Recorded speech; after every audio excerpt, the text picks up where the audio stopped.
ಹಳೆಯ ಚಿನ್ನದ ಒಡವೆನ ಅಧಿಕ ಬೆಲೆಗೆ ಮಾರಬೇಕೆ? ಅಂದ್ರೆ ಆಟಿಕಾಗೆ ಕಾಲ್ ಮಾಡಿ 8880 ಅಟ್ಟಿಕಾ ಗೋಲ್ಡ್ ಕಂಪನಿ. ಇನ್ನು ಜೆಡಿಎಸ್ ಅಭ್ಯರ್ಥಿ ಲೆಕ್ಕಾಚಾರ ಉಲ್ಟಾ ಪಲ್ಟಾ ಆಗೋಯ್ತಾ? ಜೆಡಿಎಸ್ ಅಭ್ಯರ್ಥಿಗೆ 20 ವೋಟ್ ಬರೋದು ಕೂಡ ಡೌಟ್ ಎನ್ನಲಾಗ್ತಾ ಇದೆ. ಕಾಂಗ್ರೆಸ್ನ 5 ಅಭ್ಯರ್ಥಿಗಳ ಗೆಲುವು ಪಕ್ಕಾನ? ಬಿಜೆಪಿ 2 ಅಭ್ಯರ್ಥಿಗಳ ಗೆಲುವು ಪಕ್ಕಾನ? ಡೌಟ್ಸ್ ಇದೆ. ಪರಿಷತ್ತು ಫೈಟ್ ನಲ್ಲಿ ದಳಪತಿಗಳ ತಂತ್ರಗಾರಿಕೆ ಫೇಲ್. ಜೆಡಿಎಸ್ ಅಭ್ಯರ್ಥಿ ಲೆಕ್ಕಾಚಾರ ಉಲ್ಟಾ ಪಲ್ಟಾ ಆಗೋಯ್ತಾ?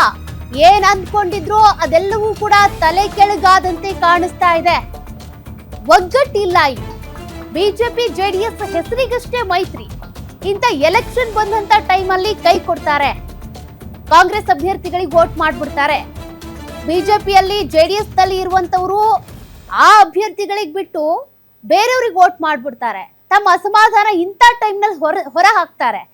ಇವೇನಿದಾವೆ ಈ ಅಸಮಾಧಾನಗಳು ಮುಂದಿನ ವಿಧಾನಸಭಾ ಚುನಾವಣೆಗಳಿಗೆ ಮುನ್ನುಡಿ ಬರೆಯುವಂತ ಅಸಮಾಧಾನ ಆಗಿರುತ್ತೆ. ಇದು ಈ ಪರಿಷತ್ತು ಚುನಾವಣೆ ವಿಧಾನಸಭಾ ಚುನಾವಣೆಗೆ ಮುನ್ನುಡಿ ಅಂತ ಯಾಕೆ ಹೇಳ್ತಾರೆ ಅಂದ್ರೆ, ಈ ಚುನಾವಣೆಯ ಸಂದರ್ಭದಲ್ಲಿ ಆಯಾ ಪಕ್ಷದ ಶಾಸಕರು ತಮ್ಮ ಪಕ್ಷದ ಮೇಲಿರುವಂತ ಅಸಮಾಧಾನ ಹೊರ ಹಾಕೋದಕ್ಕೆ ಒಂದು ವೇದಿಕೆ ಆಗಿರುತ್ತೆ. ಇದು ಇವರು ಪಕ್ಷದಿಂದ ಹೊರಗೆ ಕಾಲಿಟ್ಟಿದಾರಾ, ಪಕ್ಷದಲ್ಲೇ ಉಳ್ಕೊಳ್ತಾರಾ, ಅದ್ರ ಬಗ್ಗೆ ಲೆಕ್ಕಾಚಾರ ಹಾಕೋದಕ್ಕೆ ಈ ಚುನಾವಣೆ ಕೂಡ ಪ್ರಮುಖ ಆಗುತ್ತೆ. ಹಾಗಾಗಿನೇ ಈಗ ಕಾಂಗ್ರೆಸ್ಗೆ ಯಾರು ವೋಟ್ ಹಾಕಿದಾರಲ್ಲ ಅವ್ರ ಬಗ್ಗೆ ಡೌಟ್ಸ್ ಖಂಡಿತವಾಗೂ ಇದೆ. ಇರ್ತಾರಾ ಇಲ್ವಾ ಪಕ್ಷದಲ್ಲಿ ಅಂತ.